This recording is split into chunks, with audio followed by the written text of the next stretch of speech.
بص، قبل اي حاجه، قبل ما نتكلم في اي حاجه، لك ان تتخيل ان الاهلي تشكيلته الموسم الجديد نص ملعبه الثلاثي بتوع نص الملعب هيكونوا عباره عن اليو ديانج 6، وبن رمضان 8، وامام عاشور 10.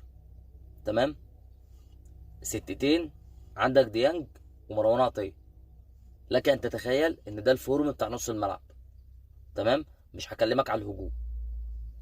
النادي الاهلي صرف على في الصفقات اللي فاتت على الخط نص الملعب والوينجات والهجوم كتير قوي علشان تعرف تكسب، عشان تعرف تجيب 4 جوال في بورتو واربع جوال مع الرأفة. انت مضيع فوق ال5 اهداف، فوق ال5 اهداف انت مضيعهم. طيب السنة الجاية بقى، السنة الجاية انت شغلك الشاغل تجيب باك يمين عشان هاني كفايه كده، وتجيب باك شمال وتدخل كوكا في مكانه. نص الملعب يبقى عندك 3-6، مروان وديانج وكوكا، وتخلع حمدي فتحي، وتدور بقى على سردباك محترم.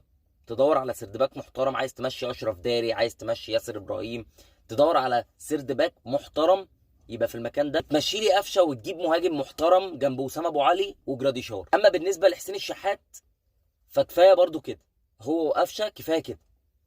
حسين الشحات كان اخره 2024، كان اخره مع الاهلي، وعايز بقى تستثمر فيه، ترجعه العين تاني بمبلغ محترم، يرجع الامجاد معاهم، تستثمر فيه مفيش مشكله.